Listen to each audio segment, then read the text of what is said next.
സ്വർഗസ്ഥനായ പിതാവേ, അവിടുത്തെ രാജ്യം വരേണമേ.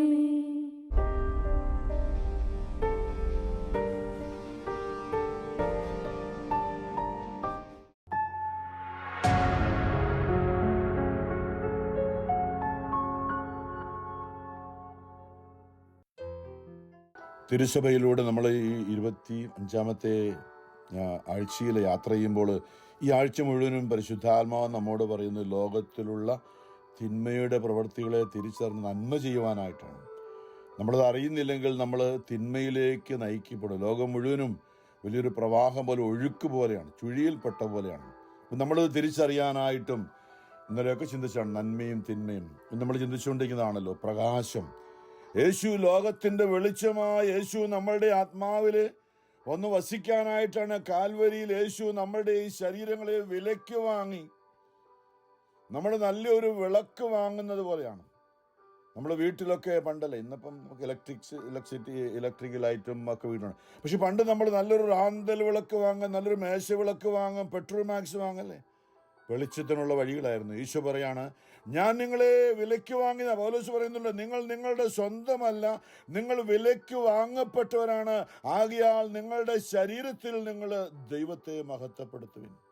നമ്മുടെ ശരീരം ദൈവം ആത്മാവ്, നമ്മുടെ ശരീരം നമുക്ക് ജീവിക്കാനുള്ളതാണ്. തീർച്ചയായിട്ടും ദൈവം അതിൽ കൈകടന്നു. നമ്മുടെ ജീവിതം നമുക്കുള്ളതാണ് ഈ ഭൂമിയിൽ. അതേസമയം തന്നെ ദൈവം നമ്മുടെ കൂടെ വസിക്കാൻ, നമ്മുടെ ദൈവം ഇതാ നമ്മോട് കൂടെ അൾത്താരയിൽ നിന്നും ദിവ്യകാരുണ്യമായി നമ്മുടെ ഉള്ളിൽ വസിച്ചുകൊണ്ട് വീട്ടിലേക്ക് വന്ന നമ്മുടെ ആത്മാവിൽ ഈശോ വസിക്കുന്ന ഒരു ജീവിതം. അല്ലെങ്കിൽ നമ്മൾ കാൽവരിയിൽ 2000 വർഷം മുമ്പ് യേശു നമ്മളെ വിലയ്ക്ക് വാങ്ങി. നമ്മൾ ഓരോരുത്തരും നമ്മുടെ ഭവനത്തിൽ കത്തുന്ന ഒരു വെളിച്ചമാകാൻ, നമ്മളെ ആ ഭവനത്തിലെ തൻ്റെ ആത്മീയമായ വെളിച്ചം നമ്മുടെ ഉള്ളിൽ നിറച്ചുകൊണ്ട്, തൻ്റെ വചനത്താൽ, തൻ്റെ പരിശുദ്ധാത്മാവിനാൽ നമ്മെ നിറച്ചുകൊണ്ട്, അനുദിനം തൻ്റെ എണ്ണ പകർന്നുകൊണ്ട്, വിളക്കിൽ എണ്ണ പകരുന്നത് പോലെ, അല്ലെ വിളക്ക് ശുദ്ധിയാക്കി വെക്കുന്നത് പോലെ കർത്താവിൻ്റെ സ്നേഹം, അല്ലേ, അതാണ് എണ്ണ. കർത്താവിൻ്റെ സ്നേഹം ഒരിക്കലും അസ്തമിക്കുന്നില്ല, അവിടുത്തെ കാരുണ്യം അവസാനിക്കുന്നില്ല. ഓരോ പ്രഭാതത്തിലും അത് പുതിയതാണ്. കർത്താവ് നമ്മളെ ഓരോ പ്രഭാതത്തിലും തൻ്റെ സ്നേഹം കൊണ്ട് നിറയ്ക്കുകയാണ്. 10 കന്യകൾ 5 പേര് അവരുടെ എണ്ണ കരുതി വെച്ചിരുന്നു. 5 പേരുടെ എണ്ണ കരുതി വെച്ചില്ല, പിന്നെ മേടിക്കാമെന്ന് ഓർത്തു. പല ലോകത്തിൽ ഇങ്ങനെയാണ്, പലരും അനേകര് എണ്ണ കരുതി വെച്ചിട്ടുണ്ട്. അല്ലെങ്കിൽ സ്നേഹം, പരിശുദ്ധാത്മ സാന്നിധ്യം, വിശുദ്ധി, നന്മ, ദൈവവചനമൊക്കെ അല്ലെ, വിശുദ്ധി ജീവിക്കുകയാണ്. എപ്പോഴാണ് മണവാളൻ വരുന്നതെന്ന് അറിയില്ല, എപ്പോഴാണ് കർത്താവിൻ്റെ 2ാമത്തെ വരവെന്ന് അറിയാത്തത് കൊണ്ട് ഒരുങ്ങിയിരിക്കുകയെന്ന് ഈശോ പറഞ്ഞാണ്. എന്നാൽ സാത്താൻ പറയും, അതൊക്കെ വെറുതെ, അതൊക്കെ ചുമ്മാതാണ്, ഇത് എത്ര നാളായിട്ട് കേൾക്കുന്ന. അവർ അടിച്ചു പൊളിച്ച് ആഡംബര സുഖമായിട്ട് ജീവിച്ചു. സുഖലോലുപതയിൽ, എന്തും മദ്യലഹരിയിലോ അവിഹിത വേഴ്ചകളിലോ, അല്ലേ, പകലിന് ചോദിച്ചതും പെരുമാറാ പൗലോസ് പറഞ്ഞു.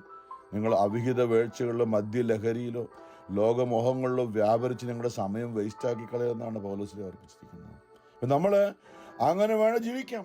പക്ഷേ നമ്മൾ ബുദ്ധിയില്ലാത്ത 5 കന്യകമാരെ പോലെ ആയിപ്പോകും. പിന്നീട് അവർക്ക് വാതിൽ അടയ്ക്കപ്പെടുന്നതാണ്. ഇതൊക്കെ യേശു പറഞ്ഞാണ്, ചുമ്മാ ഒന്നുമല്ല, ഇതൊന്നും കഥയൊന്നും, ഇതൊക്കെ നടക്കാൻ പോകുന്ന കാര്യങ്ങളാണ്. കാരണം വരാനുള്ള ഒറ്റ സംഭവങ്ങൾ, ഇനി അവൻ്റെ വരവ് അതിനുവേണ്ടി കാത്തിരിക്കുകയാണ് സഭ. ബാക്കിയെല്ലാം നിറവേറി കഴിഞ്ഞു. പ്രവചനങ്ങളൊക്കെ നിറവേറിക്കൊണ്ടിരിക്കുകയാണ് ലോകത്തിൽ. യേശുവിനെ സംബന്ധിച്ചോളം അവൻ്റെ 2ാമത്തെ വരവാണ് അടുത്ത പ്രവചനം. അത് എപ്പോഴാണെന്ന് അറിയില്ല. പലപ്പോഴും നമ്മൾ അതേക്കുറിച്ചൊക്കെ ചിന്തിച്ചാണ്. പത്രോസ്ലീഹ പറഞ്ഞിട്ടുണ്ട്, അത് വരാൻ താമസിക്കുന്നെങ്കിൽ അതിനുവേണ്ടി കാത്തിരിക്കുകയാണ്. നമ്മൾ എല്ലാവരും രക്ഷപ്പെടണമെന്ന് ദൈവം ആഗ്രഹിക്കുന്നതുകൊണ്ടാണ്. മാനസാന്തരപ്പെടുക എന്ന് ലോകമെമ്പാടും ഇന്ന് വചനപ്രഘോഷണങ്ങളും, അല്ലെ, എവിടെ തിരിഞ്ഞാലും യൂട്യൂബിലും വാട്സാപ്പിലും ചാനലുകളും ഒക്കെ കേട്ടുകൊണ്ടിരിക്കുന്ന മാനസാന്തരപ്പെടുക. അതൊരു ബിസിനസ് ഒന്നും അല്ല കേട്ടോ. ചില അങ്ങനെ പറയാറ്, ഇതൊരു ബിസിനസ്സായിട്ട് അല്ല. ദൈവം ത്വരിതപ്പെടുത്തുകയാണ്.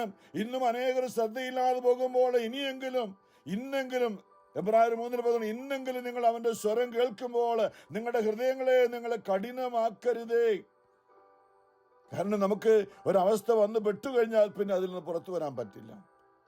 അതുകൊണ്ടാണ് അനുദിനം നമ്മൾ നയിക്കുന്ന ദൈവസ്ഥാനത്തിലായിരിക്കാൻ. ഞാൻ വീണ്ടും പറയുകയാണ്, നമ്മൾ ഈ ലോകത്തിൽ നമുക്ക് പണം വേണം, ലോകം വേണം, കുടുംബം വേണം, കുടുംബജീവിതം വേണം, എല്ലാം വേണം. അതൊന്നും വേണ്ടെന്ന്, അതൊക്കെ ദൈവം തന്നതാണ്. പക്ഷെ അതേ സമയം തന്നെ ഇന്ന് ഈശോ നമ്മുടെ സുവിശേഷത്തിൽ ഓർപ്പിച്ചതുപോലെ നമ്മൾ വിളക്ക് യേശു വിലയ്ക്ക് വാങ്ങി തൻ്റെ പ്രകാശം, തൻ്റെ സ്നേഹം, തൻ്റെ പരിശുദ്ധാത്മാവ്, തൻ്റെ വചനത്തെ നമ്മുടെ ഉള്ളിൽ നിറച്ചുകൊണ്ട് കർത്താവ് കൊളുത്തി വെച്ചിരിക്കുകയാണ്. വിളക്ക് തന്നെ കത്താറില്ലല്ലോ. ആണ് വിളക്ക് കൊളുത്തി ആരും രണ്ട് കാര്യങ്ങൾ നമ്മൾ ചിന്തിച്ചത്. ഒന്നുകൂടി അതേക്കുറിച്ച് ഓർപ്പിക്കുകയാണ് നമ്മളിന്ന്. അതായത് ഈ ലൂക്ക 8-ാമത്തെ അധ്യായത്തിലാണ് ഈശോ 16 ആരും വിളക്ക് കൊളുത്തി പാത്രം കൊണ്ട് മൂടുകയോ കട്ടിലിനടിയിൽ വെക്കുകയോ ചെയ്യുന്നില്ല, മറിച്ച് അകത്ത് പ്രവേശിക്കുന്നവർക്ക് വെളിച്ചം കാണാതെ പീഠത്തിന്മേൽ വെക്കുന്നു.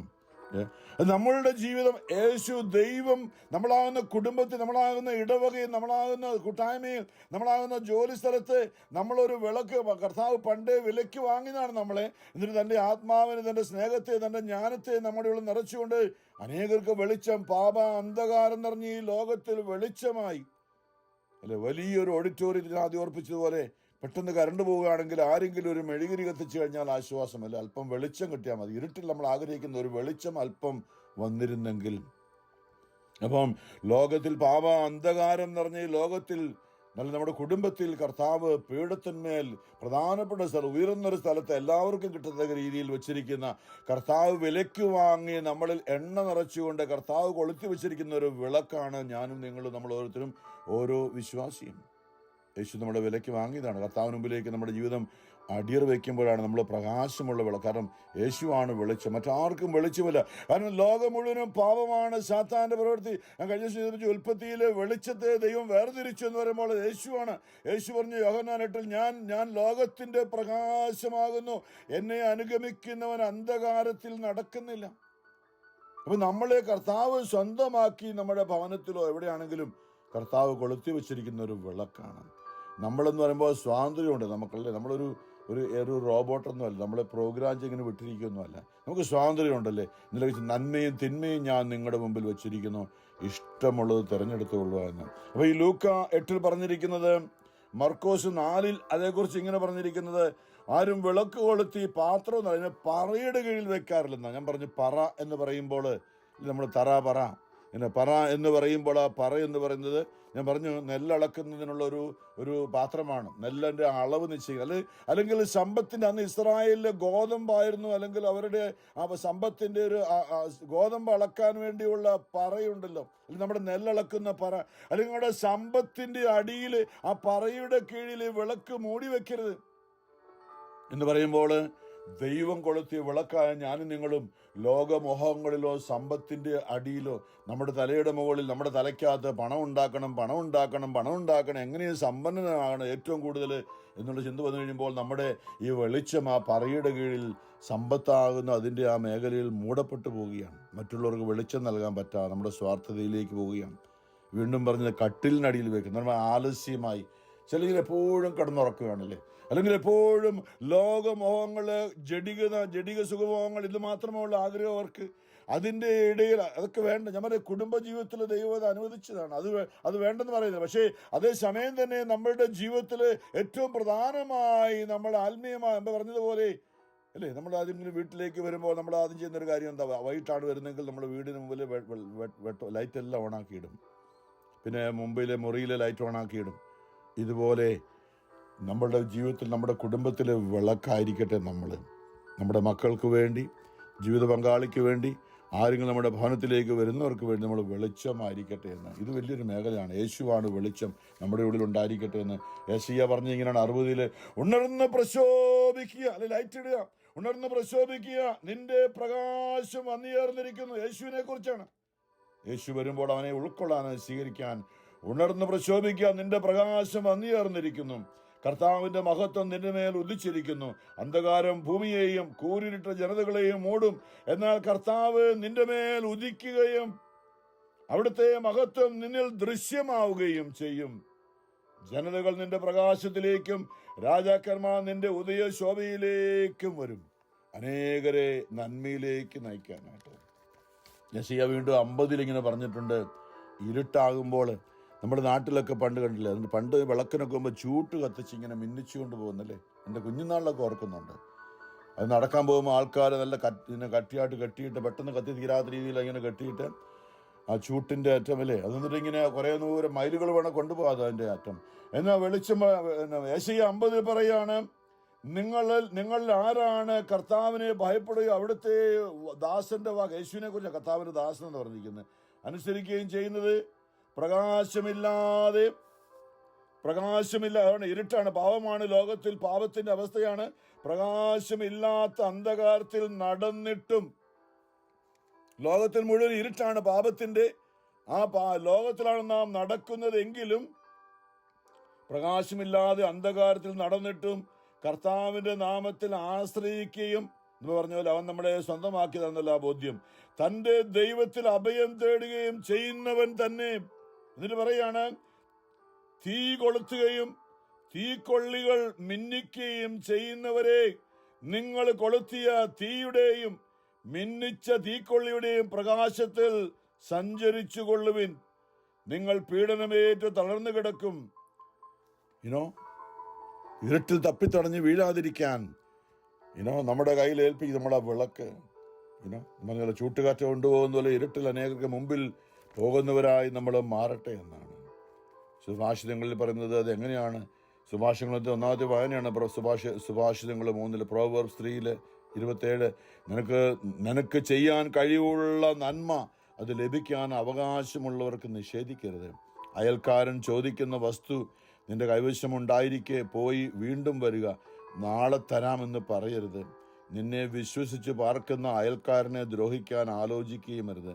നിനക്ക് ഉപദ്രവം ചെയ്യാത്തവനുമായി കലഹിക്കരുത്. അക്രമിയുടെ വളർച്ചയിൽ അസൂയപ്പെടുകയോ അവന്റെ മാർഗം അവലംബിക്കുകയോ അരുത്.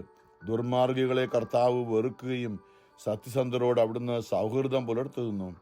ദുഷ്ടരുടെ ഭവനത്തിന്മേൽ കർത്താവിന്റെ ശാപം പതിക്കുന്നു, എന്നാൽ നീതിമാന്മാരുടെ ഭവനത്തെ അവിടുന്ന് അനുഗ്രഹിക്കുന്നു. നിന്ദിക്കുന്നവരെ അവിടുന്ന് നിന്ദിക്കുന്നു, വിനീതരുടെ മേൽ കാരുണ്യം പൊഴിക്കുന്നു.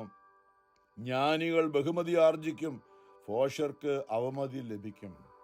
ഇതൊക്കെ പറയുമ്പോഴും ഞാൻ പറഞ്ഞ കർത്താവ് ഇങ്ങനെ നമ്മളെ ശിക്ഷിക്കാൻ വേണ്ടി നോക്കിയിരിക്കുന്നില്ല. നമ്മൾ ദൈവത്തിൽ നിന്ന് അകന്നു പോകുമ്പോൾ നമ്മളിൽ വെളിച്ചം നഷ്ടപ്പെട്ടു പോവുകയാണ്.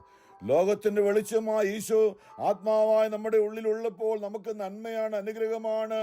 നമുക്ക് മറ്റുള്ളവരുടെ മുമ്പിൽ മറ്റുള്ളവർ നമ്മളെ നന്നായിട്ട് പറയും, നല്ല കുടുംബമാണെന്ന് പറയും. വെളിച്ചമുള്ളപ്പോൾ ഇരുട്ടാണെങ്കിലോ അത് നമ്മളെ അവമതിക്കും എന്ന് പറയുമ്പോൾ നമ്മളെ പഴി പറഞ്ഞുകൊണ്ടിരിക്കും. അതുകൊണ്ട് പ്രിയമുള്ള നമ്മളുടെ പ്രവൃത്തി ഇന്നലെ ചിന്തിച്ചതാണ്, നന്മയും തിന്മയും ഞാൻ നിങ്ങളുടെ മുമ്പിൽ വെച്ച് ഇഷ്ടമുള്ളത് തിരഞ്ഞെടുക്കാം. നമുക്ക് ആ പ്രകാശം ഉജ്ജ്വലിപ്പിക്കാം, ഉണർന്ന് പ്രശോഭിക്കാം. നമ്മുടെ ആത്മാവിൽ ഈശോ വസിക്കട്ടെ.